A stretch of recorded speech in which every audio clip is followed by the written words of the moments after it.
दोस्तों कहते हैं कि झूठ कितना भी चालाक क्यों न हो, एक दिन सच के आगे सिर झुका ही देता है। ऐसा ही हुआ बड़े घर की छोटी बहू के आने वाले एपिसोड में, जहां अहाना ने सबके सामने वो राज खोल दिया जिसने पूरे परिवार की नींद हिला दी। घर का वातावरण भारी था। सबके चेहरों पर तनाव साफ झलक रहा था। कोई नहीं जानता था कि आज के दिन उनका संसार ही बदल जाएगा। सभा में दुर्गा देवी, अर्जुन, पीसी मोनी और पूरा परिवार मौजूद था। तभी कांपती आवाज में टीटू कुंडा ने सच बताने के लिए कदम आगे बढ़ाया। उसकी आंखों में डर था, लेकिन हिम्मत भी थी। उसने कहा, मुझे बहुत डर लग रहा है, लेकिन अब झूठ का बोझ और नहीं सहा जाता। अहाना बेगुनाह है, उसे फंसाया गया था। यह सुनते ही सबकी नजरें उस पर टिक गईं।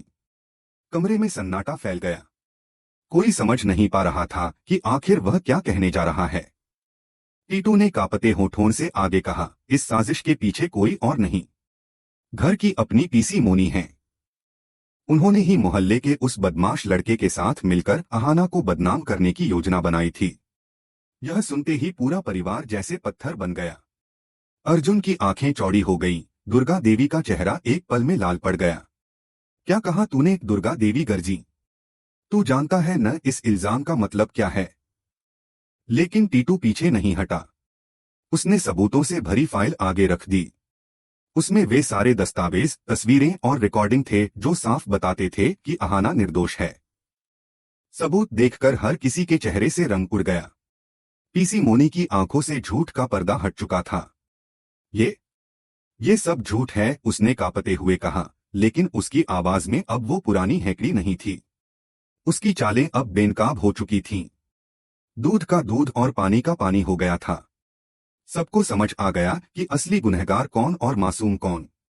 आना, जो अब तक चुपचाप सबकी बातें सुनती रही थी, उसकी आंखों से आंसू बह निकले। लेकिन वो राहत के नहीं, दर्द के थे, उस दर्द के जो अपने ही लोगों से मिला था। वह धीरे से बोली, आप ही तो थी न दुर्गा देवी, जिन्होंने कहा था कि मैंने इस घर की इज्जत मिट्टी में मिला दी। अब आप खुद देख लीजिए, असली इज्जत को किसने रौंदा है। उसकी आवाज में कोई रोना नहीं था, सिर्फ सच्चाई की गूंज थी। घर का हर सदस्य सिर झुकाकर खड़ा था। दुर्गा देवी को अब एहसास हुआ कि उन्होंने अपनी छोटी बहू के साथ कितना बड़ा अन्याय किया। उन्होंने झूठ पर भरोसा किया और सच्चाई को ठुकरा दिया। अहाना के शब्द उनके दिल में तीर की तरह चुभ रहे थे। उनका गला भर आया। उन्होंने धीरे से कहा, बेटी, मैंने तुझसे अन्याय किया, मुझे माफ कर दे। मुझे अब समझ आया कि तू कितनी साफ दिल की है। पर अहाना के भीतर का दर्द इतना गहरा था कि वो कुछ बोल ही नहीं पाई। उसने बस अपनी आंखें बंद कर लीं, जैसे अंदर का तूफान थामने की कोशिश कर रही हो। घर में सन्नाटा छा गया। सबकी नजरें दुर्गा देवी पर टिक गईं। वो अब अपने गुस्से को रोक नहीं पा रही थीं। उन्होंने झटके से खड़ी होकर कहा, आज मैं इस घर में न्याय करूंगी। उनकी आवाज में ऐसा दम था कि दीवारें तक कांप उठीं। उन्होंने सबके सामने ऐलान किया, आज के बाद इस घर में किसी को झूठ बोलने की इजाजत नहीं। अहाना ने जिस अपमान का सामना किया, उसका बदला उसे खुद लेने का हक है। आज से मैं उसे पूरी छूट देती हूं कि वह पीसी मोनी को जो सजा देना चाहे दे सकती है। कोई उसे रोकेगा नहीं। कमरे में खामोशी पसरी हुई थी। हर कोई अहाना की ओर देख रहा था। अब सारा अधिकार उसी के हाथ में था। वही तय करने वाली थी कि पीसी मोनी और उस बदमाश लड़के को क्या सजा मिलेगी। अहाना ने गहरी सांस ली, अपनी आंखों के आंसू पोंछे और सीधी होकर खड़ी हो गई। उसकी आवाज धीमी थी, लेकिन उसमें एक अलग ही मजबूती थी। आप सबने देखा कि मेरे साथ क्या हुआ, अहाना बोली। मुझे झूठे इल्जामों में फंसाया गया, मेरी इज्जत पर कीचड़ फेंका गया।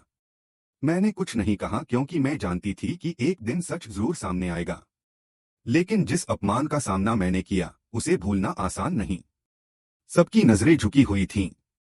अर्जुन तक की आंखों में शर्म और पछतावा था। अहाना ने आगे कहा, आज मैं कोई कठोर सजा नहीं देना चाहती, पर ऐसा सबक जरूर देना चाहती हूं जो याद रहे, ताकि कोई और महिला दोबारा इस तरह की जिल्लत का शिकार न बने। फिर उसने दृढ़ आवाज में कहा, पीसी मोनी और उस लड़के को अपने गले में चप्पलों और जूतों की माला पहनकर सबके सामने अपनी गलती स्वीकार करनी होगी। और उन्हें एक दूसरे का मुंह काला करके यह मानना होगा कि उन्होंने झूठ से अपने ही घर की इज्जत को दागदार किया है। यह सुनते ही पूरे घर में सनसनी फैल गई। किसी ने भी इतनी कड़ी सजा की उम्मीद नहीं की थी। दुर्गा देवी ने गहरी सांस ली और बोली, यह न्याय है।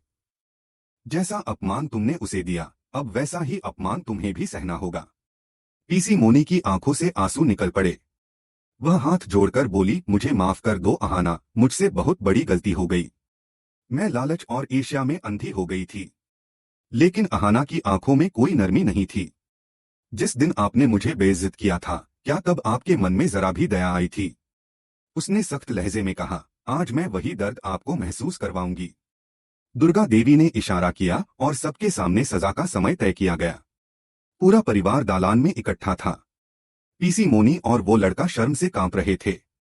धीरे धीरे दोनों ने चप्पलों की माला अपने गले में डाली। सबकी नजरों में तिरस्कार था, कोई भी उनके पास नहीं जाना चाहता था। फिर अहाना के कहने पर दोनों ने एक दूसरे का चेहरा काला किया। वो पल पूरे घर के लिए एक सबक बन गया कि झूठ और छल का अंत हमेशा अपमान से ही होता है। पीसी मोनी का सारा घमंड टूट चुका था। वो जमीन पर गिर पड़ी और फूट फूट कर रोने लगी। मैंने अपने ही घर को बर्बाद कर दिया, वह बड़बड़ाई। दुर्गा देवी ने भी आंखें बंद कर लीं, उनके दिल में भी पीड़ा थी कि यह सब उनके अपने घर में हुआ। आना ने पीछे मुड़कर देखा, अर्जुन वहीं खड़ा था, जैसे पत्थर बन गया हो। उसकी आंखों में गहरा पछतावा था। वह सोच भी नहीं पा रहा था कि उसने अहाना पर शक कैसे किया। वो पल उसके दिल में कांटों की तरह चुभ रहे थे जब उसने अपनी बेगुनाह पत्नी पर हाथ उठाया था, उसे बुरा भला कहा था। अब जब सच सामने था, अर्जुन खुद से नजरें नहीं मिला पा रहा था। वह धीरे धीरे आगे बढ़ा और सबके सामने बोला, अहाना, मैं शर्मिंदा हूं। मैंने तुम्हें समझे बिना तुम्हारे खिलाफ खड़ा हो गया। मुझे माफ कर दो अगर कर सको तो। अहाना ने उसकी ओर देखा, उसकी आंखों में दर्द था पर गुस्सा नहीं। वह बोली, गलती तुम्हारी नहीं थी अर्जुन, गलती उस झूठी सोच की थी जिसने हमें एक दूसरे के खिलाफ कर दिया। अब जब सच सामने आ चुका है तो इसे हमारी नई शुरुआत का आधार बनना चाहिए। यह सुनकर अर्जुन की आंखों से आंसू निकल पड़े। वह अहाना के पैरों के पास झुक गया और बोला, अब मैं वादा करता हूं, तुम्हें कभी अकेला नहीं छोड़ूंगा। तुम्हारे साथ हर मुश्किल में खड़ा रहूंगा। घर के माहौल में पहली बार राहत की सांस आई। दुर्गा देवी ने दोनों के सिर पर हाथ रखा और कहा, अब यह घर सच और प्यार से चलेगा, झूठ से नहीं। सबके चेहरे पर एक नई उम्मीद की रोशनी फैल गई। लेकिन उसी भीड़ में एक चेहरा ऐसा था जो मुस्कुराने की जगह अंदर ही अंदर जल रहा था, पोल्टू, पीसी मोनी का बेटा। उसकी आंखों में गुस्सा और बदले की आग जलने लगी थी। वह सोच रहा था, आज मेरी मां की बेइज्जती हुई है, लेकिन मैं इसे ऐसे नहीं जाने दूंगा। इस घर की शांति को मैं चैन से नहीं रहने दूंगा। उसने अपने भीतर कसम खाई कि वह इस ह्यूमिलिएशन का बदला जरूर लेगा। वहीं दूसरी ओर अर्जुन और अहाना के रिश्ते में धीरे धीरे नई गर्माहट आने लगी। सच ने जो दीवारें उनके बीच बनाई थीं, वे अब ढहने लगी थीं। अहाना फिर से मुस्कुराना सीख रही थी और अर्जुन उसे हर पल खुश देखने की कोशिश कर रहा था। पर इस शांति के पीछे आने वाले तूफान की आहट अभी बाकी थी। सजा के बाद पूरे घर में कुछ दिनों तक सन्नाटा रहा। हर कोई अपनी अपनी दुनिया में डूबा हुआ था।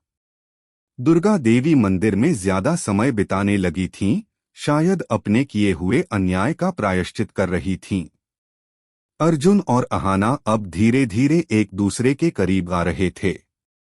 अहाना के चेहरे पर फिर से मुस्कान लौट आई थी और अर्जुन उसे देखकर सुकून महसूस करता था।